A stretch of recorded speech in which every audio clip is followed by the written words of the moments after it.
Mesdames, Messieurs, en vos grades et qualités, Monsieur l'ambassadeur, Mesdames, Messieurs les représentants des ambassades, Mesdames, Messieurs des services, je voudrais d'abord commencer par vous remercier d'être là si nombreux aujourd'hui. Il faut croire qu'on a fini par gagner une certaine crédibilité au Sénat sur ces affaires de criminalité organisée. Euh, on essaye de faire en sorte aujourd'hui de travailler pour que le crime ne paye plus. Et donc vous allez avoir ce matin, enfin cet après-midi, une magnifique opportunité d'avoir les meilleurs spécialistes en la matière. Et c'est très important, mesdames, messieurs des ambassades, que vous soyez là, parce que ce problème, évidemment, n'est pas franco-français. La table qui va débuter ses travaux sur le trafic des biens culturels s'annonce absolument passionnante. Et puis, hasard du calendrier, ou sublime compétence de l'investigateur de cette conférence. Aujourd'hui, le ministre Nunes ouvre les 6e journées ministérielles européennes de la coalition européenne contre le crime organisé. Donc on ne pouvait pas trouver mieux comme date, puisque évidemment cette coalition européenne est très très très importante. Donc moi je suis ravie de vous accueillir aujourd'hui. Je pense qu'on va commencer cette table ronde le plus vite possible avec des spécialistes formidables. En fait, nous voulons donner corps et suivi à la commission d'enquête que nous avons menée, dont le rapport a été rendu le 18 juin dernier, présidé par Raphaël Daubet, vice-présidé par le sénateur Reichardt. Je pense qu'on a fait un très bon travail. Nous avons essayé de montrer qu'il n'y avait pas que le narcotrafic et que la criminalité organisée était à la fois créative et pluridisciplinaire. Et je crois que tant qu'on n'a pas compris cette pluridisciplinarité de la criminalité organisée, on va avoir beaucoup de mal à y faire face, parce que le narcotrafic n'est qu'un élément. Vous voyez, par exemple, la contrefaçon, dont on parlera tout à l'heure, fait un chiffre d'affaires pratiquement supérieur à celui de la drogue. C'est une criminalité à bas bruit. Vous avez le trafic de migrants, vous avez le trafic d'œuvres d'art, etc.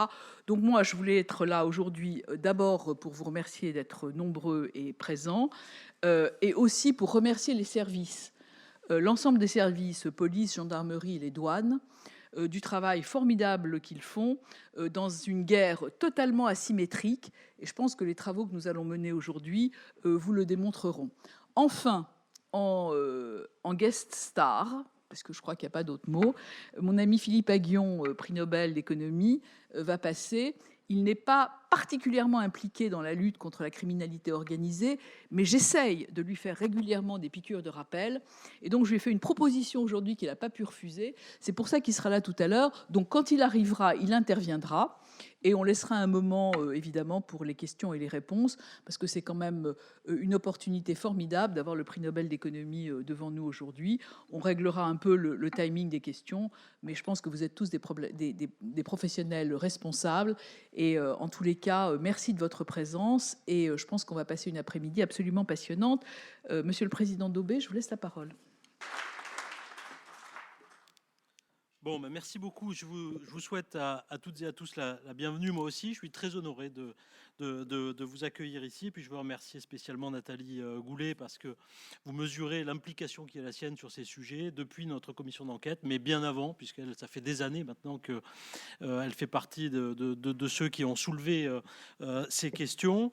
Et donc, je suis très heureux d'avoir autour de moi pour cette table ronde des experts de grande qualité qu'on va pouvoir écouter et puis auxquels on va pouvoir aussi, je l'espère, poser des questions tout à l'heure. Donc on limitera vos interventions, madame et messieurs, à 15 minutes si c'est possible, afin de garder ce temps d'échange avec la salle.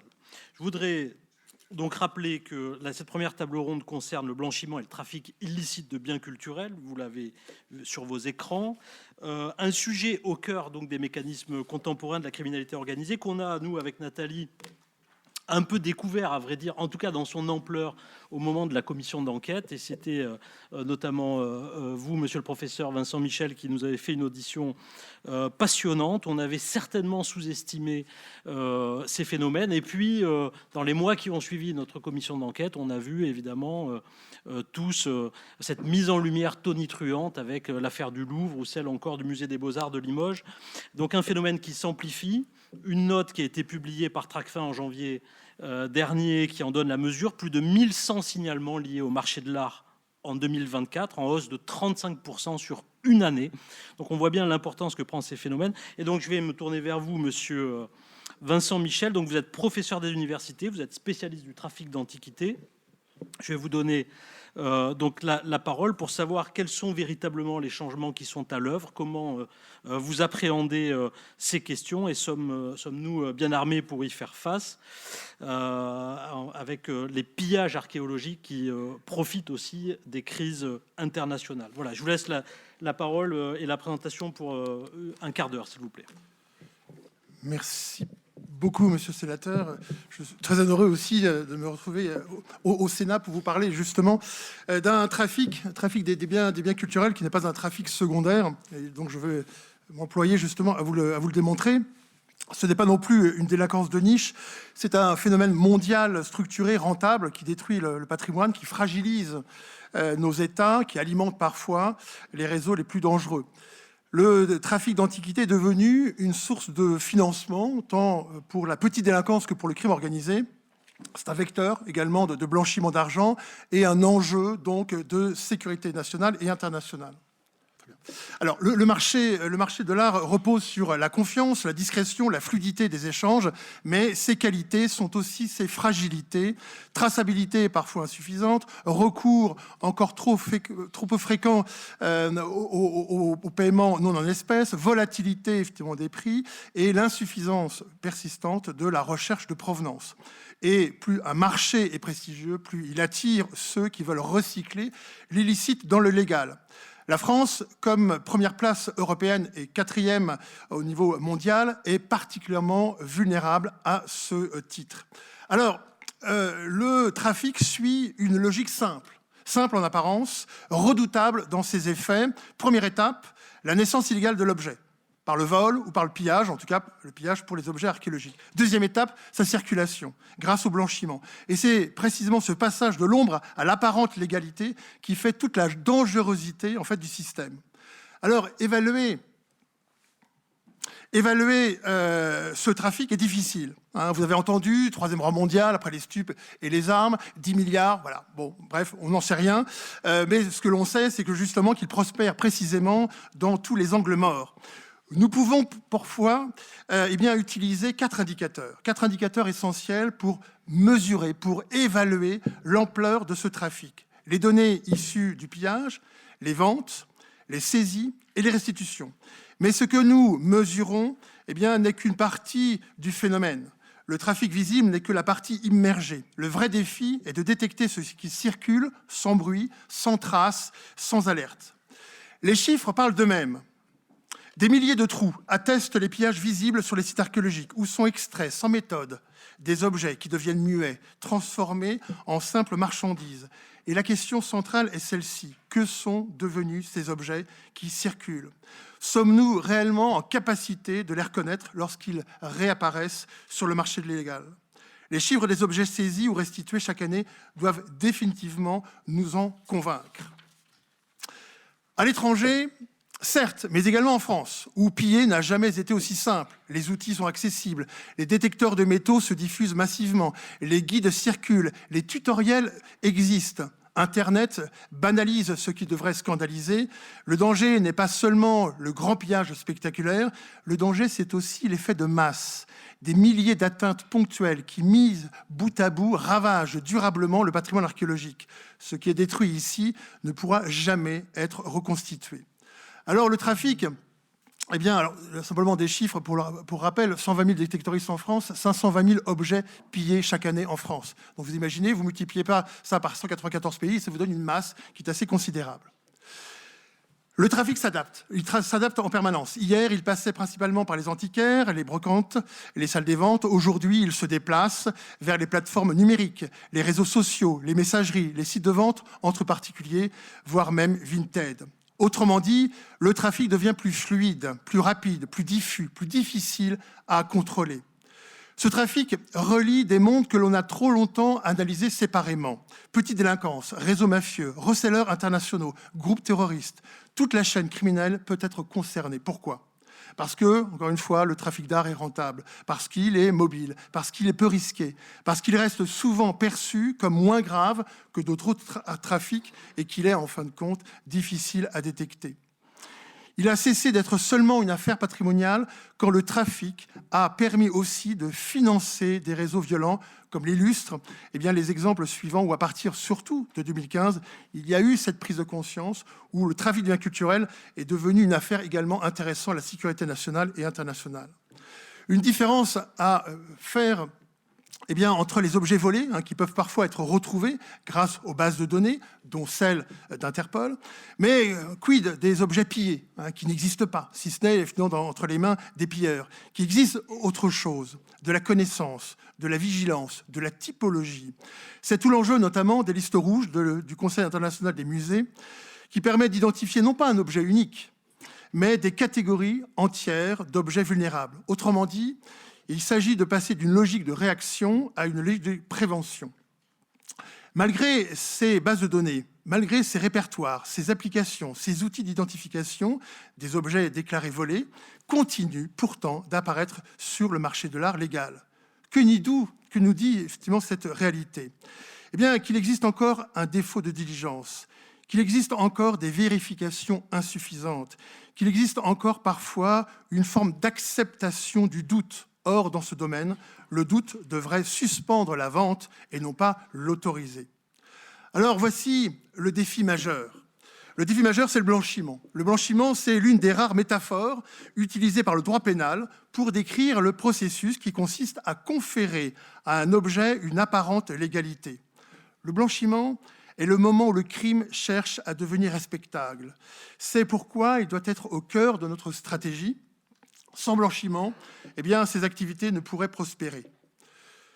Et pour cela, les trafiquants disposent d'une créativité considérable. Soit on transforme l'objet, soit on en modifie son récit, on en falsifie les documents.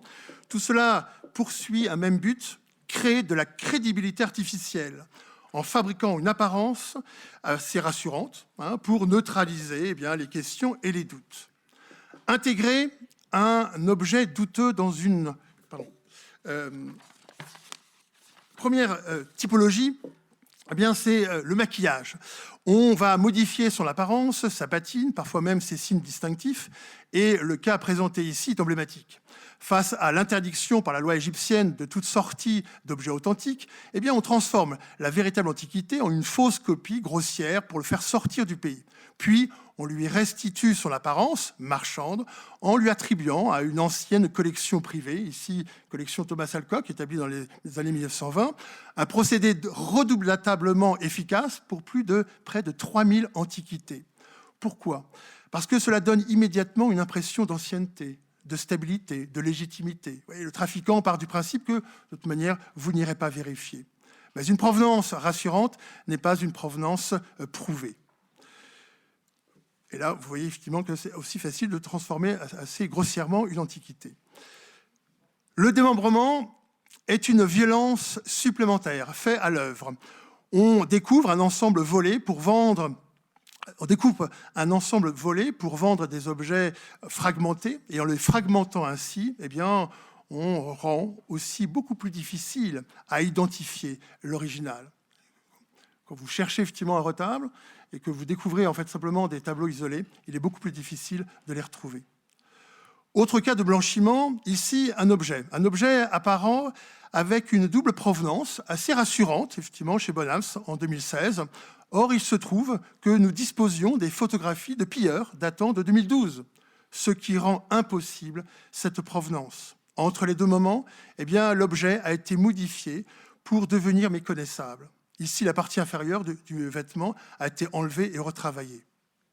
Cet autre cas montre qu'une veille documentaire efficace peut s'avérer très fructueuse. Vous voyez, un objet volé il y a 60 ans, remis sur le marché, identifié par nos soins, puis signalé et enfin restitué. Pourquoi est-ce important ? Parce que cela prouve que la coopération entre chercheurs, enquêteurs, autorités nationales et autorités judiciaires peut produire des résultats concrets. Quand les savoirs circulent, le trafic recule. Fin heureuse, et notamment car aux États-Unis, eh bien, il y a cette application Once stolen, always stolen, c'est-à-dire un objet volé ne peut jamais se voir transféré à son titre de propriété, ce que dit notamment Unidroit 95. Dans cet autre cas, eh bien, la transformation devient irréversible. On fond, on refond, on détruit la forme d'origine. Les monnaies deviennent des lingots. Les objets religieux deviennent matières premières. Le trafic franchit alors un seuil supplémentaire. Il ne cherche même plus à conserver l'objet, il efface définitivement sa singularité. C'est la forme ultime de l'appauvrissement patrimonial. Et lorsqu'on voit justement les valeurs de l'or, on comprend justement eh bien, avec quelle avidité eh bien, nous avons affaire dans le cas justement de vol d'objets métalliques. Autre cas de blanchiment, les faux certificats. Les faux certificats permettent de faire circuler l'illicite sous couverture administrative. Les faux documents UNESCO, ICOM, Interpol deviennent alors une arme. Ils rassurent, ils couvrent, ils désamorcent la vigilance. Dans ce domaine, eh bien, la fraude documentaire est aussi grave que la fraude matérielle, car un faux papier bien réalisé peut ouvrir toutes les portes. La parole d'expertise. La parole d'expertise devrait, quant à elle, protéger le marché, mais elle peut parfois, hélas, être instrumentalisée pour le tromper. Une fausse attestation, une fausse facture, une facture de complaisance ou des éléments véritables et vérifiables sont assemblés pour créer fictivement une fausse provenance. Autre type de blanchiment, intégration dans une grande collection. Intégrer un objet douteux dans une grande collection est une technique de blanchiment particulièrement efficace car la collection eh bien, a servi de caution symbolique pour vendre un objet volé quelques mois plus tôt alors qu'il figurait sur la base d'Interpol. Et c'est là où justement se fait la fragilité. Elle donne au bien une respectabilité immédiate. Mais il faut ici affirmer un principe simple. La qualité d'un collectionneur ne purge jamais l'irrégularité d'une provenance. Autre cas, exposition dans un grand musée. Lorsqu'un objet est exposé dans un grand musée, il bénéficie d'un supplément de prestige. Et ce prestige peut malheureusement servir de blanchiment symbolique, comme cette tête volée au Liban, achetée par l'un des très grands trafiquants américains et prêtée au Metropolitan Museum. Deux procédés retiennent sans cesse notre attention pour rassurer et tromper l'acheteur. Vous voyez, la référence trompeuse à la Convention UNESCO 1970 et l'invocation d'une ancienne appartenance familiale. Ce sont des drapeaux rouges. On brandit un cadre juridique sans en démontrer l'application réelle. On invoque une famille sans produire de preuves solides. Le trafiquant sait très bien qu'une provenance floue, mais rassurante, eh bien, suffit souvent à désarmer les questions. Changer le nom d'un objet, changer sa culture, changer son origine. Voilà encore une technique classique qui nécessite un savoir pour détecter ces procédés. On remplace un pays à risque par une aire géographique vague. On troque une provenance précise contre une formule large mais rassurante.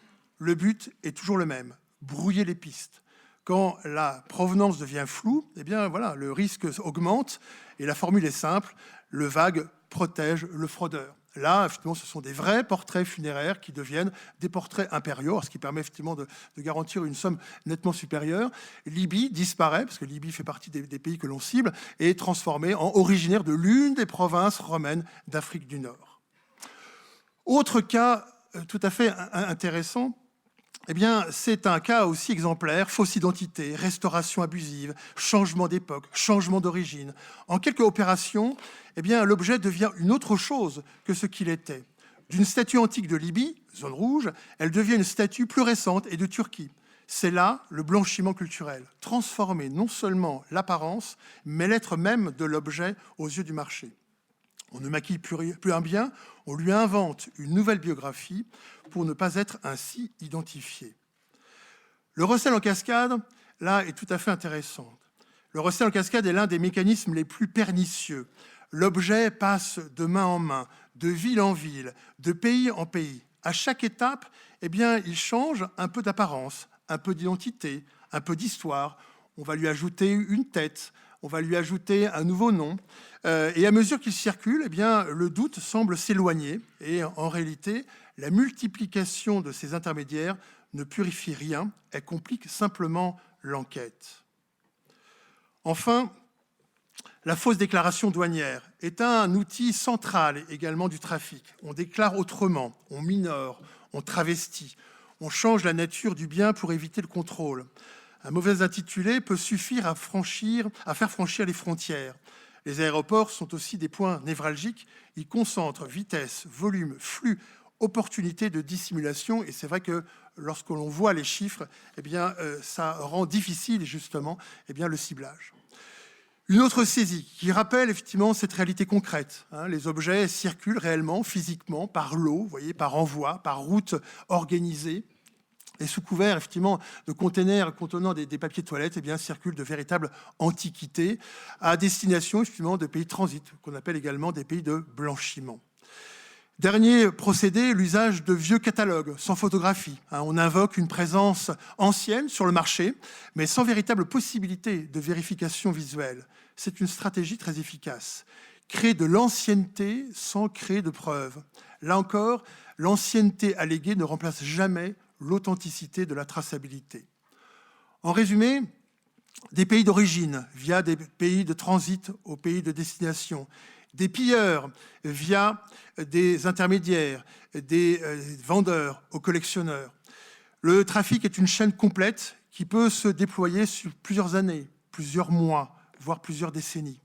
Il faut donc sortir d'une vision isolée des affaires, car nous ne sommes pas en face à des incidents, nous sommes face à une économie criminelle structurée.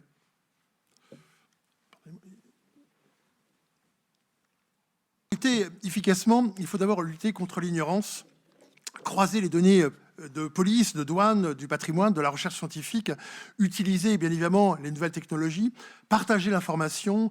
La connaissance n'est pas accessoire, elle est une arme stratégique, c'est ce que nous faisons au sein de la CELTRAC. Sans données consolidées, nous courons derrière le trafic.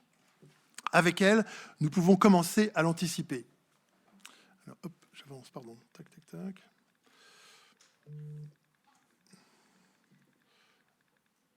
C'est le risque lorsqu'on parle de trafic, donc ça bug pas. Voilà. Aucune institution ne gagnera seule. Il faut des enquêteurs formés et en nombre, des magistrats formés et en nombre, sensibilisés à ces contentieux spécifiques. Et vous l'avez rappelé, lors de l'audition au Sénat, j'appelais à la création au parquet national des biens culturels. On m'a fait comprendre que ce n'était pas nécessaire. Et donc je me réjouis justement de la présence d'un référent maintenant bien culturel au sein du PNACO. Des professionnels du marché de l'art responsabilisés, il faut aussi fluidifier les échanges, renforcer le binôme expert-enquêteur, mieux documenté, mieux judiciarisé. La vérité est simple, ce trafic prospère dans des silos administratifs, il reculera par la coopération opérationnelle. En conclusion, face à la vulnérabilité des acteurs, une certitude s'impose, nous devons agir ensemble d'une façon concertée, transversale et interdisciplinaire. Je vous remercie de votre attention.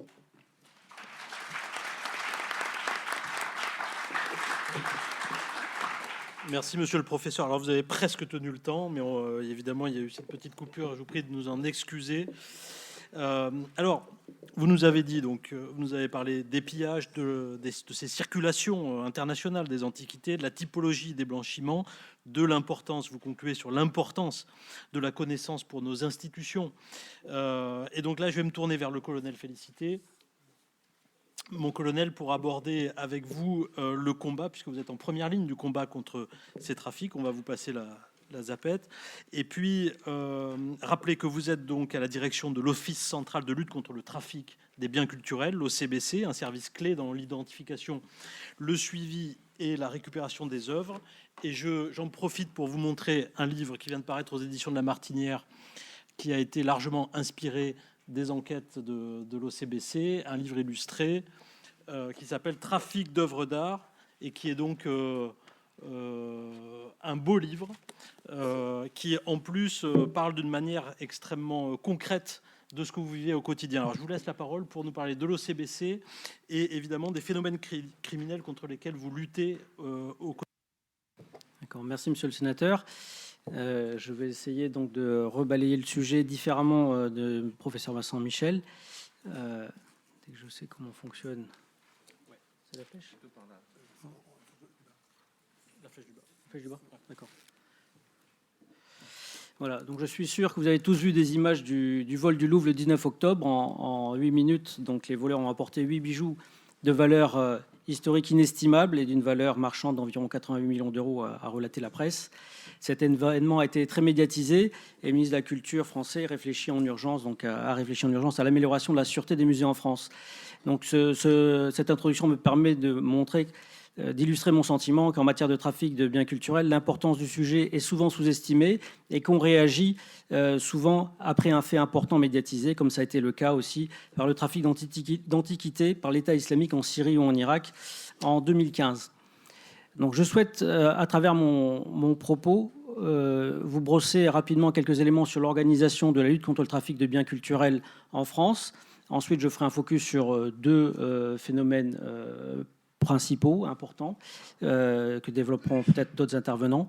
Et enfin, j'arriverai sur quelques points juridiques, puisque Madame la sénatrice Goulet m'a dit que le Sénat est quand même le lieu de la création de la loi et qu'il est important de faire des propositions. Voilà, donc l'Office a été créé en 1975, il a fêté ses 50 ans l'an dernier. Donc c'est déjà une décision interministérielle qui faisait suite à une recrudescence de vols contre les musées, les églises et aussi les demeures particulières, notamment les châteaux. Donc depuis 50 ans, ce service lutte quasiment contre toutes les formes d'atteinte aux biens culturels et l'infiltration du marché de l'art par des organisations criminelles. Il mène son action dans un pays considéré comme la 4e place mondiale du marché de l'art légal et fait face à une mondialisation, une accélération et une digitalisation des échanges qui attisent les convoitises et attirent de nombreux réseaux criminels recherchant un profit rapide et peu risqué. L'OCBC est composé de 35 personnels formés et spécialisés dans la lutte contre le trafic des biens culturels et il est divisé en 2 pôles, comme vous le voyez. Un pôle opérationnel en charge des investigations répartis en 3 groupes d'enquête composés d'environ 20 policiers et gendarmes.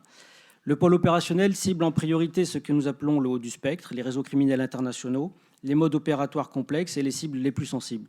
Nous travaillons régulièrement en co-saisine avec d'autres services d'enquête et un réseau national de 90 correspondants positionnés dans des services régionaux de police ou de gendarmerie.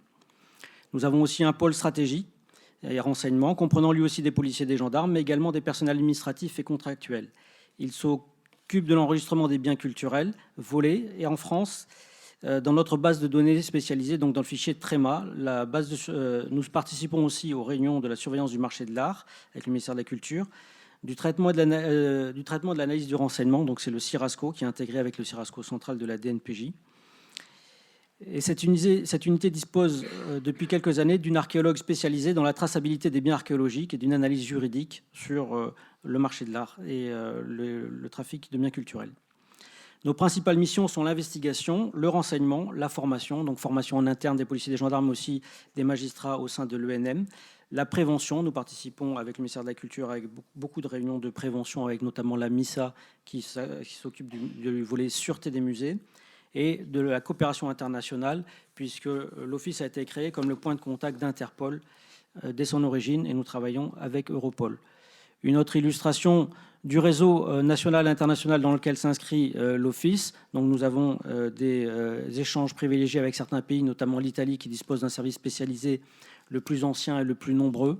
Mais la coopération est aussi forte avec les États-Unis, avec l'Espagne, bien entendu dans le cadre opérationnel avec Europol. Au niveau national, mon prédécesseur a cherché à structurer un plan d'action national avec 7 ministères concernés par le trafic de biens culturels.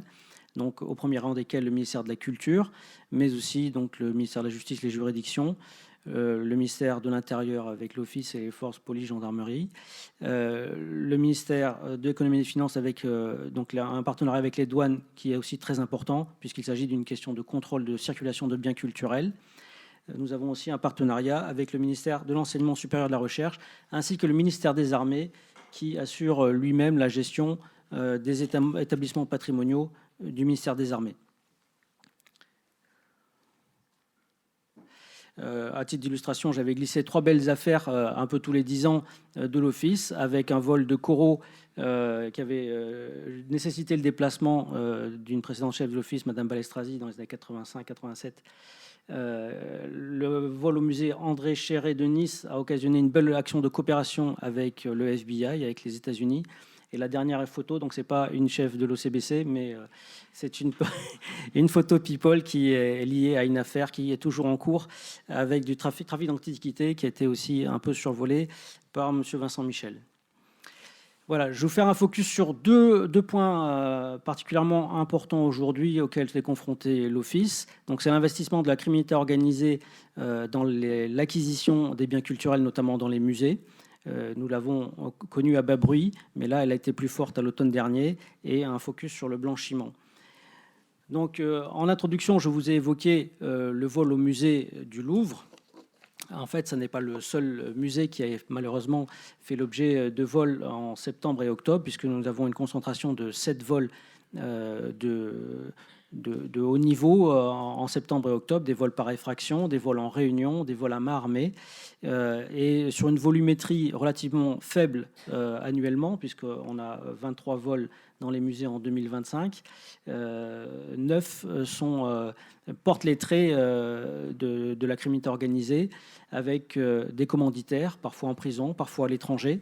Le recrutement d'auteurs par des messageries cryptées, donc avec une segmentation dans l'organisation qui nous rend plus difficile de l'investigation et remonter aux sources.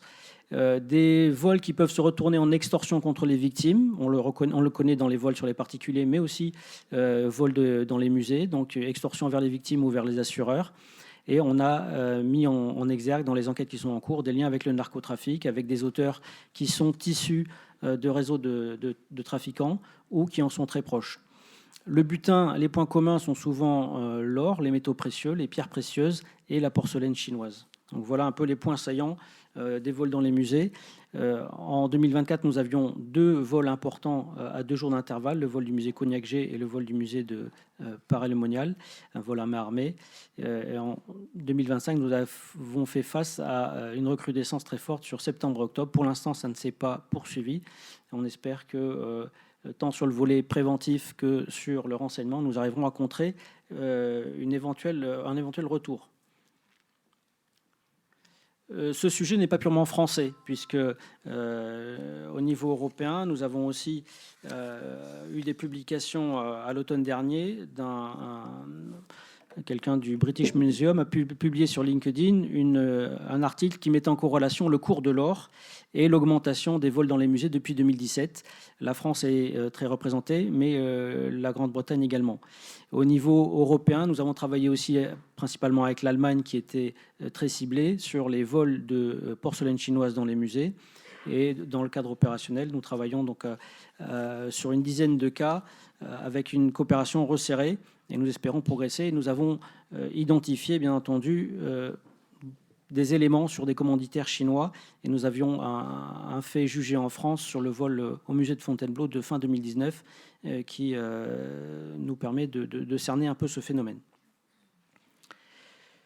Sur le deuxième phénomène que je souhaite cibler comme un phénomène grave dans mon contentieux, donc c'est le blanchiment de capitaux et financement de la criminalité organisé sur le marché de l'art. Tracfin a fait un focus début février sur le sujet.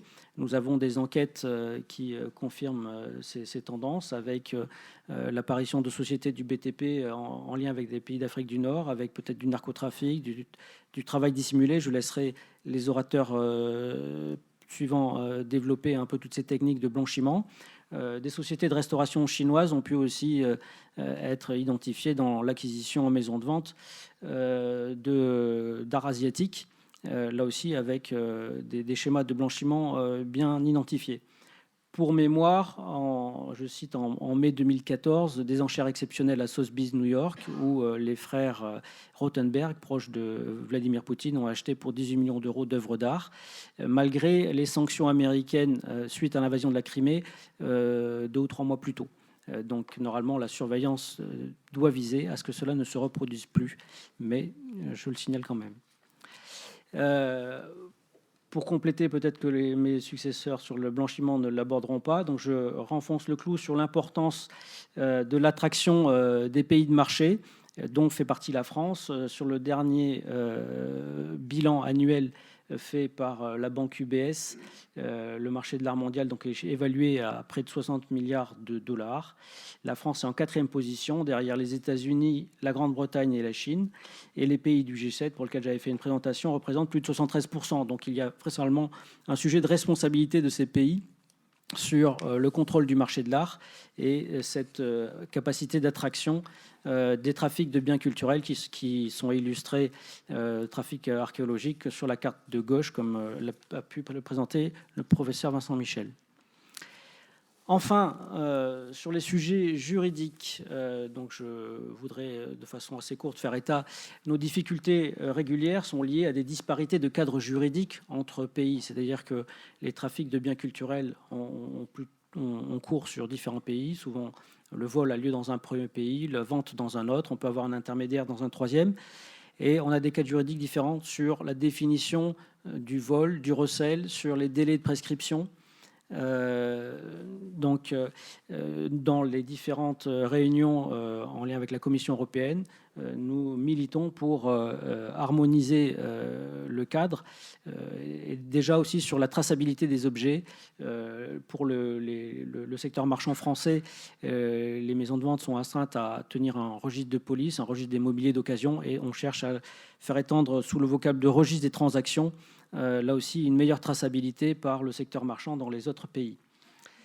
Et donc une plus grande harmonisation du cadre juridique pourrait passer par l'inscription du trafic de biens culturels dans la liste des Eurocrimes, mais il y a des questions là aussi d'éligibilité et des questions juridiques par rapport au cadre européen.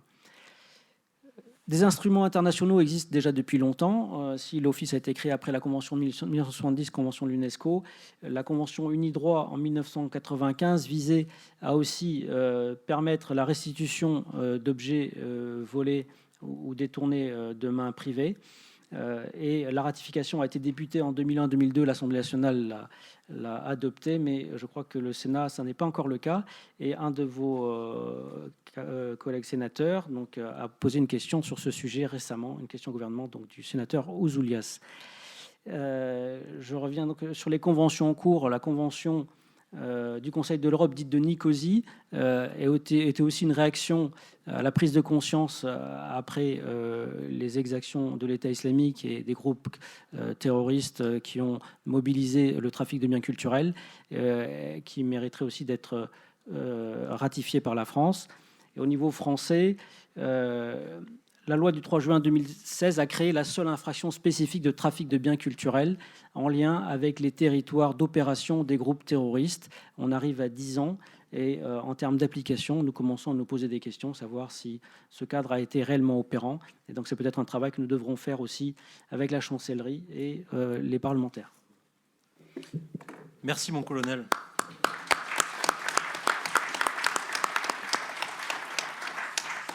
Je vais passer la parole tout de suite à Monsieur Quentin Muc. Donc, Monsieur Muc, vous êtes capitaine de police, vous êtes affecté. Commandant, j'étais promu. Ah pardon, excusez-moi. Alors là, j'ai raté cette étape. Vous êtes commandant donc de police, affecté à Europol, reconnu bien au-delà de nos frontières comme l'un des spécialistes des flux criminels et de leur mode de dissimulation. Vous êtes une référence sur les sujets de la banque parallèle et de ces circuits qui parviennent à circuler sans être détectés. Là, vous allez nous parler de la technique de l'Awala aussi, je crois. Donc, je vous laisse immédiatement la parole pour 15 minutes, s'il vous plaît.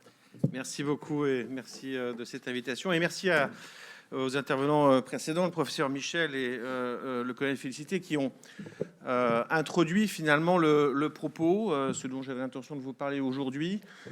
Parce qu'on parle d'argent, on parle de blanchiment. Une activité réputée très sophistiquée, très technique, et dont on s'aperçoit finalement, quand on va regarder comment les choses fonctionnent au quotidien, nous surprendre par sa simplicité. Et avant de commencer, juste une rapide question à l'audience pour savoir un peu où on est. Qui est familier avec le terme Awala parmi vous? Rassurant. Très bien. Et qui a entendu parler des opérations Sky, EncroChat, Anom? Parfait. Bon, si vous ne connaissez pas le terme Awala et que vous travaillez dans la sécurité financière, vous avez un problème.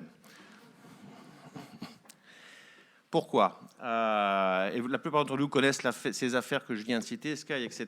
Ça peut paraître un peu hors sujet comme ça dans une discussion sur le crime organisé et spécifiquement sur les biens culturels, mais en fait pas du tout, puisque comme le disait le professeur Michel, il nous parlait de cash. À l'instant, le colonel Félicie nous expliquait que certains criminels, dans le cadre de leurs enquêtes, communiquent avec des téléphones cryptés. Et que les liens avec le narcotrafic se retrouvaient très fréquemment, soit qu'il s'agisse des auteurs, soit que l'argent en provienne, etc. Bon. Dans ce cadre-là, ça paraît intéressant, c'était la demande de la sénatrice Goulet d'ailleurs d'en parler, avec qui on a déjà pu échanger sur ces sujets, d'essayer de voir concrètement qu'en est-il finalement de l'argent du crime organisé, quelles sont les zones de friction, est-ce qu'il existe du blanchiment spécialement pour les œuvres d'art, et puis un autre spécialement pour le trafic de migrants, puis un autre spécialement pour le trafic de drogue, peut-être par drogue, on va différencier par type de drogue. La réalité, c'est pas le cas du tout.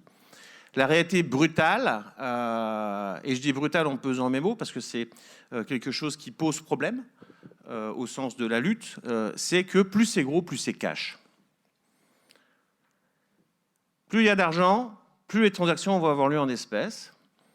Et ce n'est pas le fruit de mon imagination ou d'une opinion qui me serait personnelle, c'est le résultat de l'observation sous le microscope pendant de nombreux mois d'environ 200 000 criminels parmi les plus toxiques de la planète, lesquels utilisaient tous le même système de communication, enfin un certain nombre de systèmes, et bien souvent plusieurs d'entre eux en même temps. Et c'est les dossiers dont je parlais là, Sky, EncroChat, Anom, et puis par la suite Matrix, Exclu, Ghost, etc.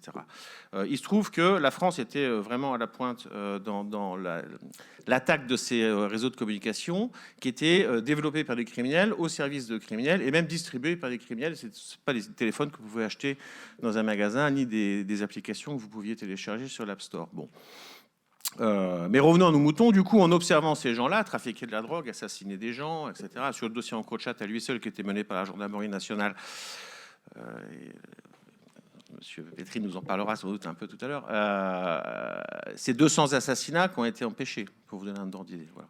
Et surtout énormément d'argent, beaucoup de drogue et beaucoup d'argent. Il est énormément question d'argent dans ces communications et quasiment exclusivement de problématiques de transfert d'espèces au moyen du système dit Hawala, qui en fait est un système de compensation. Pour ceux qui ne sont pas familiers avec le système, c'est un système tout simple où l'argent devient une marchandise qu'on achète et qu'on vend. Le but du jeu étant de déplacer des sommes tout à fait considérables sans que physiquement les billets de banque ne se déplacent. Vous voyez, donc en fait, on va avoir des opérateurs qui sont répartis un peu partout sur la planète et qui communiquent entre eux, je vais vous montrer. Et puis ces gens-là sont intéressés pour acheter du cash avec une petite ristourne, par exemple en France, mettre à disposition une somme équivalente, j'en sais rien, à Kuala Lumpur, et avec l'argent qu'ils ont acheté en France, ils vont le revendre à une clientèle qui, elle, en aurait besoin. Cette clientèle est intéressante puisque ce n'est pas nécessairement d'autres trafiquants, ça peut être, par exemple, des fraudeurs fiscaux. Seule activité qui puisse se comparer en termes de volume d'argent avec le trafic de drogue. C'est peut-être des trafiquants d'art, etc., etc. Donc voilà, c'est l'objet de mon propos parce que je pense que vraiment ça permet d'alimenter la discussion et d'éviter de raisonner en silo sur des sujets qui sont en fait tout à fait globaux. Juste quelques chiffres, j'ai passé rapidement là-dessus parce que je voudrais que on rentre dans le vif du sujet plus rapidement, mais quand même pour vous donner une ordre d'idée, Sky à soi seul, c'est donc l'interception de 1,5 milliard de messages à peu près. Ce qui signifie que si on met une seconde pour lire chacun d'entre eux, il nous faut 37 ans pour les lire. Alors, ce qui pourrait ouvrir des débats intéressants sur l'utilisation de l'intelligence artificielle, mais enfin c'est un autre sujet. Mais c'est surtout beaucoup d'argent, des tonnes de drogue saisies, on est plus de 1000 tonnes. Etc. Et c'est surtout un réseau qui, comme les autres réseaux, était utilisé dans le monde entier. Vous voyez là la carte des connexions avec ces appareils, la répartition des utilisateurs, bon, partout dans le monde. Du coup, on a vraiment un échantillon statistique. C'est-à-dire que ça permet de dire, voilà, on prend les 200 000 personnes les plus venimeuses de la planète.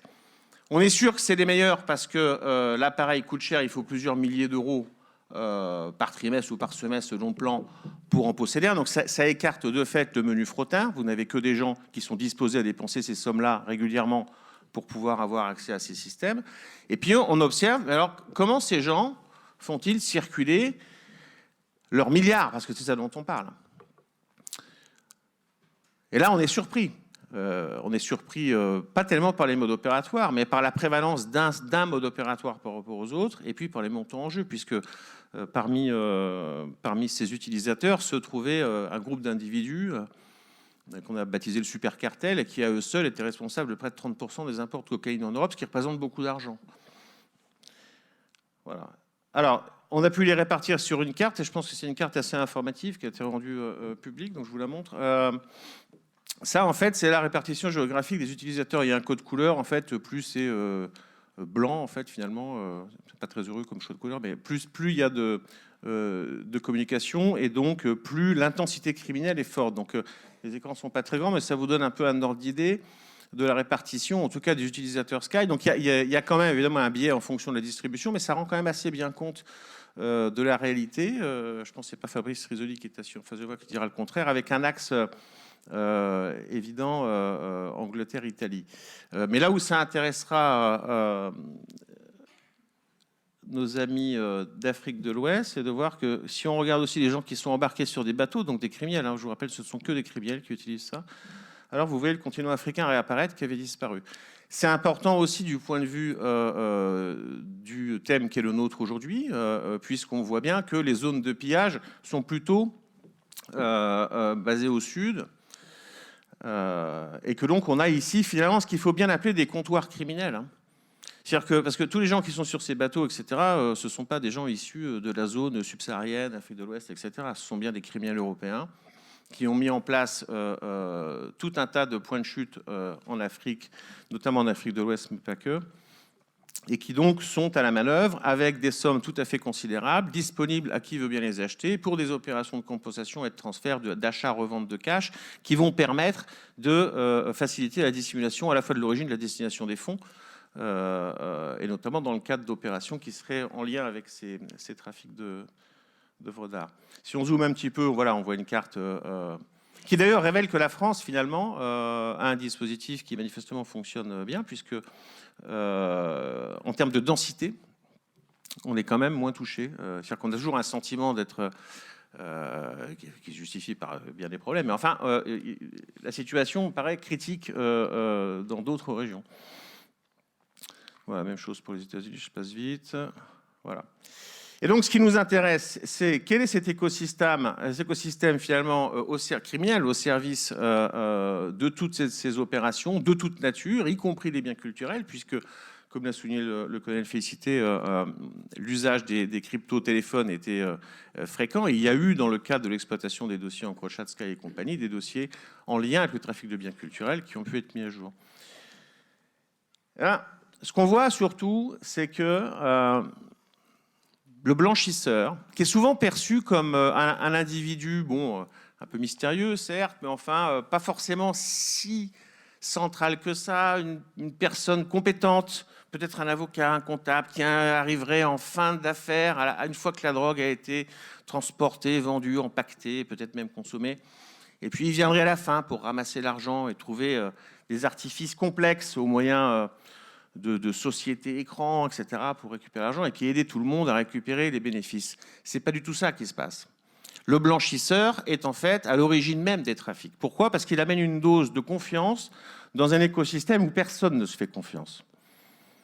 Et ça a donné lieu à cette phrase qui est tirée d'un dossier qui dit « Si tu contrôles les contrats de blanchiment, donc qu'on appelle des papiers dans le monde du crime », ce qui est amusant parce que précisément il n'y a pas de papier, mais alors tu contrôles la distribution. Pourquoi ? Parce qu'en fait, le blanchisseur vient en fait s'intercaler entre l'acheteur et le vendeur dans une transaction de drogue. On le voit fréquemment, et c'est un peu la même chose sur tout un tas d'autres sujets. Si vous êtes un migrant qui veut partir en Angleterre et que vous êtes sur les côtes de Libye, vous n'allez pas donner votre argent à votre passeur qui est juste derrière le moteur du hors-bord ou sur le bateau de pêche, parce que vous n'arriverez jamais en fait de l'autre côté.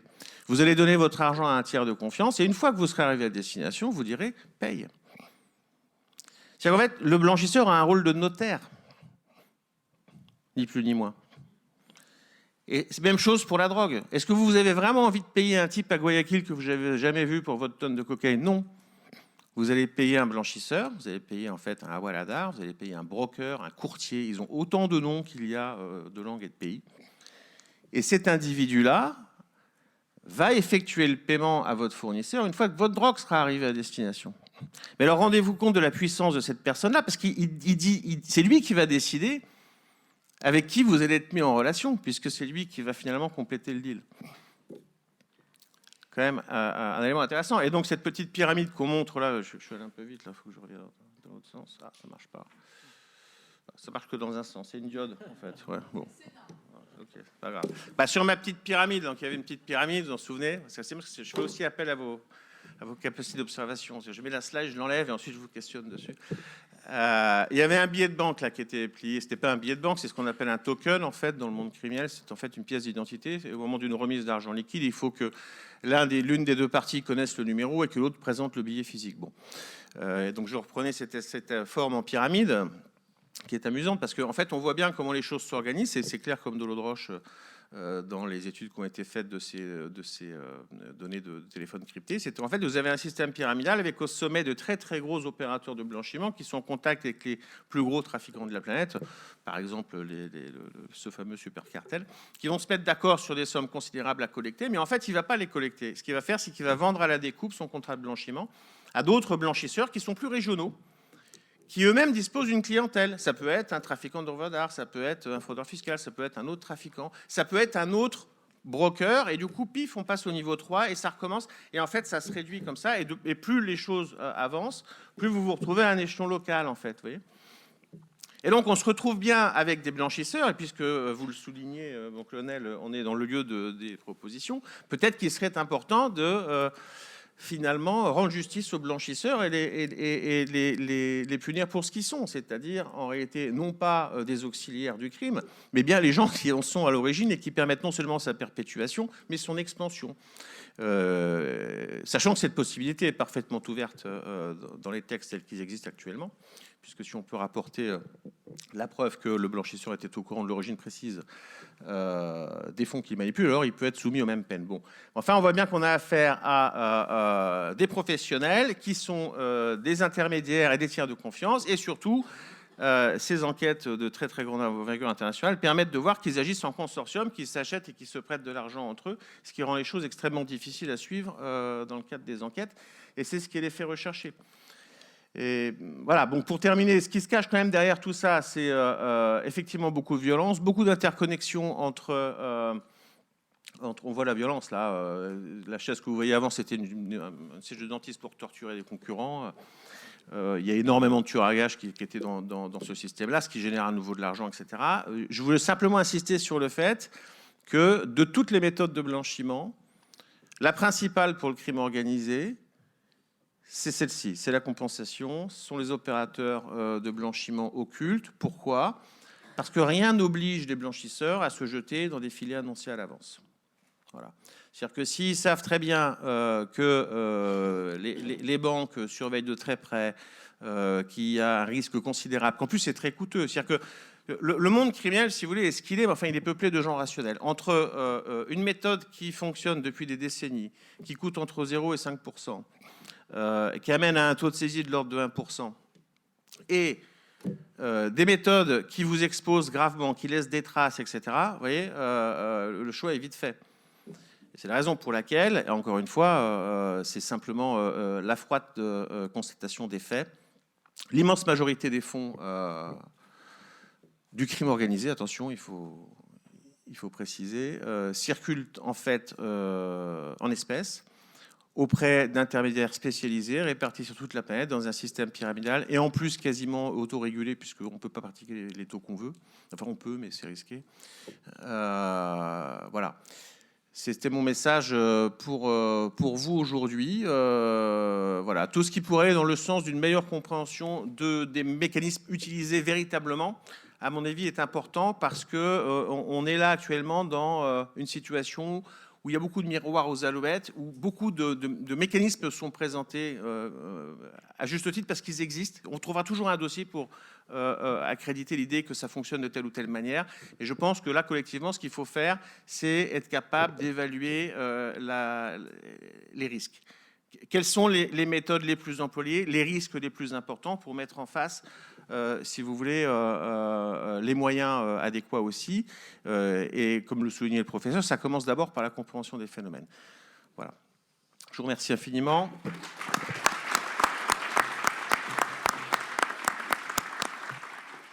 Merci, Monsieur Mugue. Et puis, il y aura sûrement des questions pour vous tous après nos échanges. Je vais passer la parole donc à Magali Kaya. Madame, vous êtes sous-directrice de la lutte contre la criminalité financière à la Direction nationale de la police judiciaire.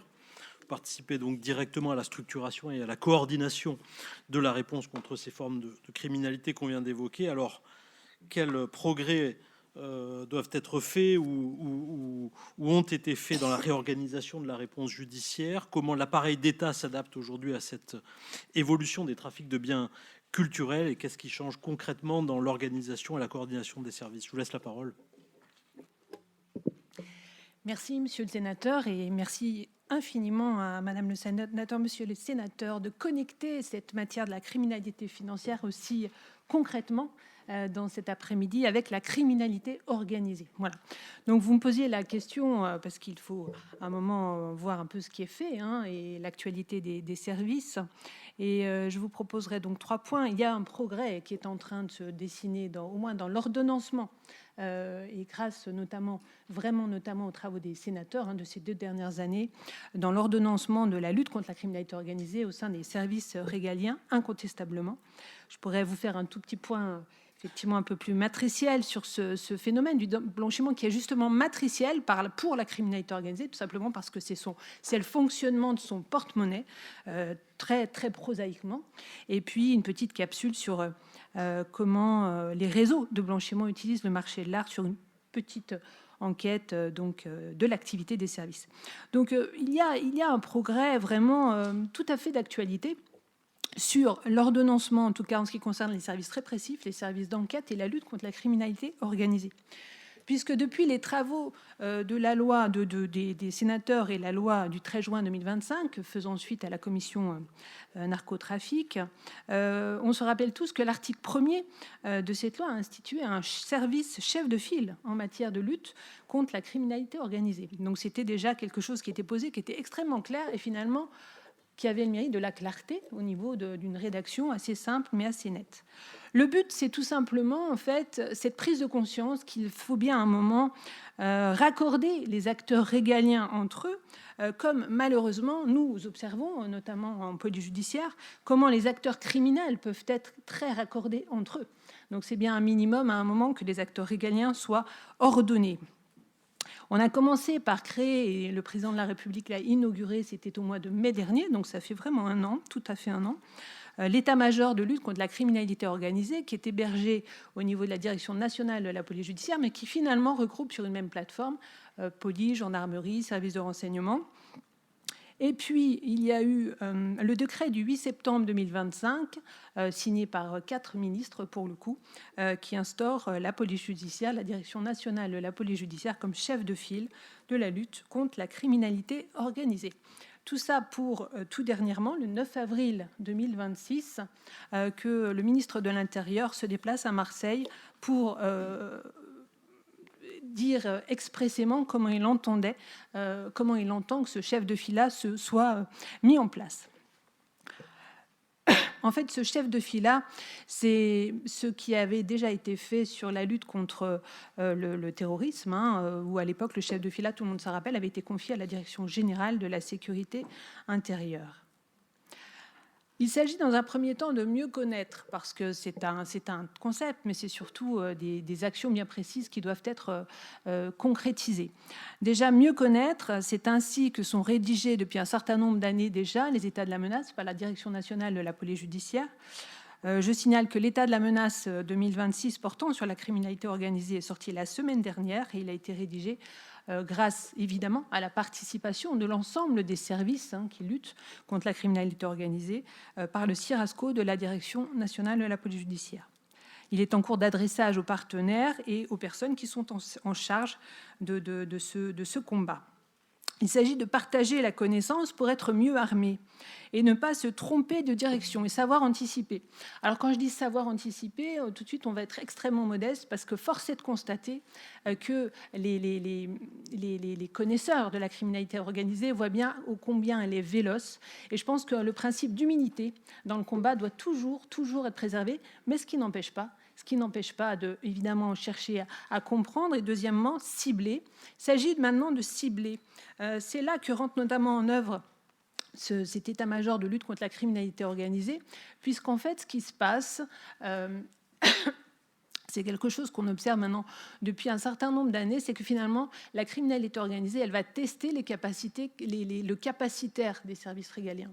Je donne un exemple. Quand vous avez des réseaux de trafic de cocaïne, donc forcément internationaux, sur des pays divers et variés, qui vont choisir d'exporter la coke à destination, par exemple, de l'Europe et par exemple de la France, en farcissant, finalement, il n'y a pas d'autre mot, des vols entiers avec des mules humaines qui, vous le savez, transportent incorporé le produit stupéfiant. Finalement, à un moment, c'est du capacitaire, puisque si vous voulez, vous n'allez pas mettre en garde à vue un avion, et vous avez un certain nombre de passagers très important en termes de pourcentage sur ces vols. Donc ça, c'est un exemple de testage du capacitaire. Quand je prends une enquête financière, des enquêtes que j'ai plus en cours actuellement, vous avez aussi un problème de capacitaire, parce que quand, et je vous le montrerai tout à l'heure sur un schéma, vous avez un réseau de blanchiment qui va utiliser une foultitude de sociétés éphémères, lesquelles ont à chaque fois un nombre de comptes afférents très important. Ça veut dire quoi dans une enquête? C'est la même chose. Ça veut dire que l'enquêteur va devoir tracer les fonds. OK, tracer les fonds. Mais ça veut dire qu'il va devoir faire des réquisitions. Il va falloir qu'il analyse ses comptes bancaires. Donc là, on tombe c'est du très prosaïque, c'est de l'enquête, c'est du capacitaire.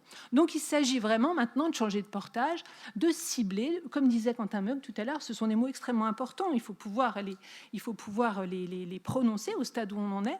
C'est-à-dire qu'il faut prioriser, il faut faire des choix. Oui, il faut faire des choix.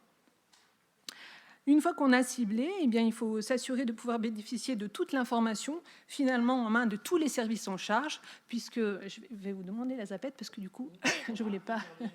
Mais j'en ai pas beaucoup, je vous rassure, ça ne sera pas... Voilà, mais quand même, ça peut m'aider. Donc voilà, tout ça pour vous dire qu'il ne s'agit pas de préempter pour tel ou tel service la lutte. La situation est suffisamment compliquée. Les cœurs de métier de la criminalité organisée qui sont eux-mêmes très spécialisés. On parle de blanchiment aujourd'hui, on parle de trafic d'œuvres d'art. Eh bien, il s'agit de ne pas passer à côté des silos d'information que peuvent détenir les uns et les autres en charge. Je donne un exemple. Vous avez évidemment au ministère des Finances, qui sont des camarades avec lesquels je travaille régulièrement, qui ont des dossiers en charge qui sont connectés avec la criminalité organisée. Quand vous avez des gros dossiers de fraude à la TVA, par exemple, aux douanes, on est complètement dans ce milieu-là. Donc voilà. Le chef de file à la lutte contre la criminalité organisée, c'est ça.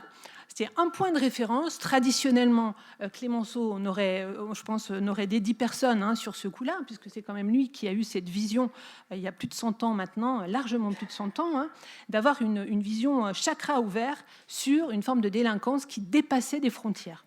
Bon, en 2026, force est de constater que cette criminalité organisée ne s'est pas rétractée, à la fois sur l'espace physique, mais également sur l'espace numérique. Et je crois que vous aurez une table ronde qui va en parler un petit peu plus dans le détail avec les cryptos. Alors, je vous donne un petit exemple avant de passer à ce que j'appelle moi la matrice de la criminalité organisée, très clairement le blanchiment. Mais comment ça se tactique finalement le blanchiment en utilisant le marché d'œuvres d'art? Alors ça, c'est un dossier qui a été traité sous l'autorité je crois que c'était de la Junalco à l'époque. Je vois Monsieur le procureur Girs qui est dans la salle que je n'ai pas salué. Et là, concrètement, le système, c'est quoi? On retombe vraiment sur ce que disait Quentin Meug tout à l'heure. J'ai, premièrement, classiquement, des maisons de vente qui procèdent à leur métier, elles vendent des œuvres d'art. Très bien. J'ai un acheteur en Chine qui veut, pour diverses raisons, il veut se porter acquéreur d'œuvres d'art. En l'occurrence, c'était des porcelaines chinoises. Il ne souhaite pas que son acquisition soit connue ni de la France, ni de son pays d'origine. Là, il fait appel à une organisation capable de remplir cette prestation. Et le b.a.-ba du blanchiment, c'est quoi? C'est que j'ai des valeurs, des espèces en France, dans mon pays, enfin sur le pays France. Ces espèces, je souhaite en récupérer la valeur de l'autre côté de la frontière. Et là, je fais appel à un professionnel. Ce professionnel est totalement raccordé à la criminalité organisée. Il s'agit d'une organisation spécialisée dans le blanchiment. Donc j'en reviens à mon acheteur en Chine. Il fait appel à une organisation capable de remplir cette prestation parce qu'il ne veut pas acheter son œuvre d'art directement depuis la Chine. L'opération d'achat, elle va être réalisée, en fait, c'est du réel ça, hein, par de multiples virements qui vont provenir de restaurants chinois basés sur le territoire français, lesquels restaurants chinois, donc personnes morales, vont payer les maisons de vente à hauteur du prix des œuvres qui sont effectivement achetées. Et là, pour vous donner quand même une idée, hein, sur les sociétés taxis, qui ont donc les comptes qu'on doit travailler pour montrer tout ça, on a pour 5 maisons de vente, l'enquête montre que ces personnes morales ont accepté quand même des virements à hauteur totale d'une somme de 4,5 millions d'euros qui ont été payés par des restaurants chinois. Bon. Donc là, il va falloir que ces restaurants, au final, soient eux-mêmes payés du virement qu'ils ont fait aux maisons de vente, parce qu'évidemment, comme c'est un modèle totalement et purement économique, il faut bien qu'ils soient eux-mêmes rémunérés. Et en fait, l'enquête établit, et vous le voyez en haut à gauche de l'écran, que ces restaurants chinois eux-mêmes, ils sont payés en fait en espèces. Ils sont payés en espèces par des fournisseurs d'espèces, sont des auteurs d'activités criminelles de départ et qui, eux, vont être au final défrayés par l'acheteur des œuvres d'art via des virements opérés à l'international. Donc en fait, en bas à gauche, vous avez l'organisation criminelle qui fait le trafic. Donc par exemple, du trafic de stupes. Ils vont en tirer des espèces. Ces espèces, eux, il va falloir qu'ils les récupèrent à l'étranger sans faire bouger l'argent. Et donc, ils font appel aux blanchisseurs qui leur vend la formule « Je récupère tes espèces, en échange d'une commission de 10 à 15%, tu peux être assuré, et effectivement, ce sont des hommes de confiance, des organisations de confiance, tu peux être assuré que tu vas retrouver, finalement, par exemple, en Chine, sur un compte bancaire, le produit global des espèces que tu m'auras donné au départ. » Et finalement, les acteurs du milieu, autant l'acheteur en Chine et les restaurants chinois, ils n'ont pas de connexion avec les narcos du départ. Eux, ils sont dans un circuit, si vous voulez, dans lesquels ils vont chacun trouver leur intérêt économique. Les sociétés taxis, j'insiste là-dessus parce qu'en fait, c'est dans la boîte à outils du blanchisseur. C'est vraiment un instrument qui est au plus haut point important pour faire transiter les fonds et finalement faire convertir les espèces en virements. Alors, ça, c'est un exemple, mais qui trouve sa place dans un écosystème qui est en fait assez, quelque part, monstrueux du blanchiment. Parce que l'exemple que je vous ai donné, vous voyez en jaune, l'achat d'œuvres d'art, il rentre dans la strate compensation espèces, virement, où je passe de la France à l'étranger par le système du blanchisseur. Mais il existe aussi la compensation marchandise, donc marchandise légale, donc ça, c'est le trade money laundering. Ça passe de l'achat de marchandises et du paiement entre la France et l'étranger par de la compensation. Vous avez également en bas, ce sont des strates à chaque fois différentes, avec un procédé différent, mais qui aboutit à la même chose, c'est-à-dire retrouver l'argent que je veux blanchir en France, en retrouver la valeur à l'étranger, en faisant appel à une organisation criminelle qui est dédiée et qui est spécialiste de ce type de service d'underground banking, finalement. En bas, vous avez une nouvelle strate qui vient se rajouter, et je fais un tout petit teasing peut-être pour tout à l'heure, puisque nous avons montré, avec les messageries cryptées, qu'il y a désormais une possibilité pour le trafiquant en France, le fraudeur fiscal, plutôt trafiquant, migrant, stup, fraudeur, de récupérer sa valeur en faisant directement appel à des procédés de blanchiment qui vont convertir ces espèces en crypto. On a pu avoir des dossiers où on a interpellé sur le territoire français des collecteurs, par exemple, de stupes qui remettaient des espèces à ces organisations de blanchiment spécialisées en conversion espèces crypto et qui, dans la foulée, dans les minutes qui suivaient, récupéraient sur leur wallet la valeur en crypto du blanchiment. Donc voilà, en ce qui concerne le blanchiment, c'est tout à fait matriciel sur la criminalité organisée. Alors, en termes de préconisation, parce que je vais terminer, puisque c'est évidemment le point important quand on parle dans une enceinte de nos fabricants de la loi, moi, j'en reviens toujours aux messageries cryptées. C'est-à-dire que, en fait, vous avez là un modèle le blanchiment et la criminalité organisée, ils conversent à longueur de journée par les messageries cryptées. Si la puissance régalienne, et notamment les services d'enquête avec les magistrats, veulent être efficaces, il nous faut absolument pouvoir être plus dans le cœur de leurs conversations, dans le cœur de leurs échanges, pour mieux comprendre et faire des vrais succès judiciaires sur ces équipes qui sont à l'œuvre. Donc c'est vrai qu'on y revient et on y revient, mais les services d'enquête spécialisés savent pourquoi ils redemandent ce point d'amélioration, puisqu'ils contribueraient à diminuer l'asymétrie qui existe actuellement en termes de lutte contre la criminalité organisée, et y compris sur le spectre financier. Donc nous y revenons. Merci.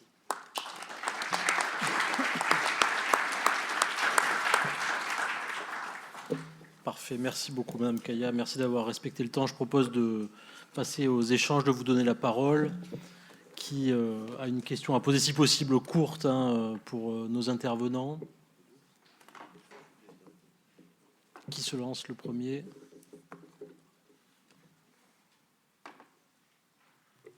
Donc vous avez un micro devant vous. Vous avez 1 minute pour poser une question, mais s'il n'y en a pas, on passe à la table sur les cryptos. Et vous en aurez peut-être après. Mais compte tenu de la qualité des échanges, si vous avez une question ou deux, on a une dizaine de minutes pour y répondre. Pas de questions. Ah si, question. Maître. Oui, merci beaucoup pour la qualité de vos interventions. Et ma question portera sur la Convention Unidroit. Monsieur Colonel, vous avez évoqué tout à l'heure la question qui a été posée par un des sénateurs récemment au gouvernement sur la ratification par la France de la Convention Unidroit qu'elle a signée, mais qu'elle n'a pas ratifiée. Ma question donc s'adresse à vous, monsieur le sénateur, ainsi qu'à monsieur Michel et aux autres intervenants. C'est quelle est, à votre avis, la probabilité pour que la France ratifie cette Convention Unidroit de 1995 ? Et quels sont aujourd'hui les obstacles qui pourraient s'opposer à cette ratification ? Alors c'est plutôt une question de jurisme. Enfin, je vais me souvenir de mes années de droit. En fait, la Convention Unidroit, je ne suis pas sûr que tout le monde soit familier avec cette convention. En fait, la Convention Unidroit est une réponse en fait complémentaire à la Convention UNESCO de 1970, qui réglemente justement donc les relations entre pays. Et là, l'idée, c'était justement dans quelle mesure le droit privé pouvait être unifié pour justement satisfaire ces problèmes de retour et de restitution. Dans quelle mesure justement, eh bien, en fait, on ne peut jamais être propriétaire d'un bien qui est sorti illégalement ou d'un bien qui a été volé. Donc dans les deux cas, en fait, on est tenu de restituer ou de retourner l'objet. Et c'est seulement effectivement donc la bonne foi qui vous permet en fait de pouvoir réclamer comment dire, une indemnité équitable, si évidemment la formule est bonne. Alors, tout problème, en fait, et je l'avais évoqué dans cette histoire, justement, de biens cambodgiens, un objet qui a été volé il y a 60 ans, qui, de nouveau, refait surface. Et aux États-Unis, en fait, on ne peut jamais être propriétaire d'un bien volé. Or, chez nous, effectivement, la prescription acquisitive vous permet, effectivement, peut-être malheureusement, d'être propriétaire d'un bien volé. Enfin, je parle sous votre contrôle. Et donc, once stolen, always stolen. Mais on a déjà, sans déjà ratifier l'Unidroit, même si j'y crois beaucoup, on a déjà un certain nombre une force, et madame, vous parliez justement des douanes. Je vous prends un exemple. Un policier vous arrête, vous oblige à ouvrir effectivement votre coffre, il découvre une statue, bien c'est au policier de prouver que vous l'avez volée. Le même geste fait par un douanier, en fait, va inverser la charge de la preuve, puisque si, en matière de meubles, possession vos titres, et que donc on présume toujours, effectivement, de votre bonne foi, eh bien, vous êtes peut-être le légitime possesseur, mais ça sera à vous de prouver que vous êtes le légitime propriétaire. Et donc, pour nous, et c'est vrai que pour nous, les défenseurs du patrimoine, c'est toujours important. Alors, justement, lutter contre le vol, d'accord, mais qu'est-ce qu'on fait justement lorsqu'il s'agit de lutter contre le pillage? Et je pense que justement, Unidroit pourrait être une très bonne réponse justement à ces tentatives.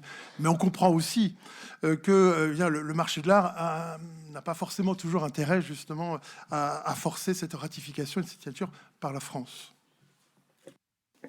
Mon colonel, vous avez une remarque? Je voudrais juste compléter. Effectivement, on constate que dans les les pays qui ont ratifié UNIDROIT, les pays de marché, la France, la Grande-Bretagne, l'Allemagne, les États-Unis ne l'ont pas fait. Cependant, la Chine l'a fait. Et un des arguments du marché était de mettre en avant justement le risque pour le marché sur UNIDROIT. La place de la Chine peut inviter à réfléchir différemment actuellement. Et par rapport au vol dans les musées en Europe et qui nourrissent des fois les galeries en Chine sur des porcelaines chinoises, je m'interroge justement sur l'intérêt, si on n'a pas un train de retard, de ne pas avoir ratifié la Convention UNIDROIT qui serait un autre outil. Peut-être y a-t-il d'autres questions là-bas? Oui, rapidement. Oui, bonjour, merci à tous. Oui, bonjour, merci pour vos interventions. J'aurais une question en fait un peu ouverte. Face à la professionnalisation croissante des réseaux de trafic d'œuvres d'art, qu'est-ce qui bloque aujourd'hui, selon vous, la lutte contre le trafic, le manque de coopération ou de traçabilité ou autre peut-être? Merci. Mon colonel. Donc comme je suis chef de l'office central qui lutte contre le trafic de biens culturels, je me sens un peu obligé de répondre. Mais la réponse, elle a été un peu détaillée par tous les intervenants et par le professeur Vincent Jean-Michel. C'est-à-dire que la tendance de l'office, c'est de voir un peu partout du trafic de biens culturels. Mais on a en fait besoin d'avoir une coopération interservices avec l'angle douanier, judiciaire, la diplomatie, les universitaires. Les difficultés, il y a quelques difficultés effectivement techniques que j'ai soulevées, notamment sur les disparités du cadre juridique au sein, par exemple, de l'Union européenne. Donc, on a des sujets d'évolution juridique principalement. Après, c'est souvent des questions de moyens que nous pouvons rencontrer ou des questions de temporalité. Mais à cœur vaillant, rien n'est impossible. Une autre question? Oui. Bonjour, merci pour la qualité de vos interventions. Donc une question pour le colonel Félicité. Donc vous avez évoqué, vous aviez une slide qui est passée un petit peu rapidement sur l'ensemble des bases de données d'œuvres et de biens culturels volés. Donc il y a aujourd'hui la base Interpol Work of Art, il y a la base opérée par les carabiniers italiens et vous avez évoqué la base avec les fiches Trema en France. Est-ce qu'aujourd'hui l'intégralité de ces bases, notamment avec Interpol, sont synchronisées ou est-ce qu'il y a des informations qui ne sont, on va dire, pas centralisées, exploitables par les opérateurs de marché, maisons de vente, éditeurs de logiciels, etc. Alors effectivement, j'ai évoqué la base Trema, qui est le fichier des objets d'art volés, qui a été créé en 1995 pour la France. Au niveau Interpol, il y a également donc une base des objets volés. Tout un chacun peut y accéder, notamment avec une application sur les smartphones qu'on peut télécharger, c'est ID Art, et vous pouvez faire de la reconnaissance photo de l'œuvre que vous voulez acheter pour éventuellement déceler une origine frauduleuse. Donc elle est un peu plus récente. La base Trema comporte plus de 97 000 affaires, plus de 110 000 photos. Et la base d'Interpol n'en compte que 52 000. Donc, vu le nombre de pays dans Interpol, on n'a pas un collecteur mondial de tous les objets d'art volés. Alors, il y a des questions techniques, de capacité d'hébergement, de montée en puissance. Donc, nous cherchons à travailler avec Interpol pour essayer de développer davantage ces moyens-là. Le marché, depuis le Covid-19, a beaucoup développé la vente en ligne et nous avons de plus en plus d'opportunités de surveillance des objets ayant une origine frauduleuse. Et nous travaillons bien entendu sur le développement de reconnaissance un peu automatisée sur la base d'intelligence artificielle. Tout ça n'est pas complètement encore au point, mais nous espérons avoir des résultats. Merci. Merci, mon colonel. Écoutez, s'il n'y a plus de questions, je pense qu'on va redonner la parole à Nathalie Goulet en remerciant nos 4 intervenants et vous toutes et tous pour votre écoute. Merci beaucoup.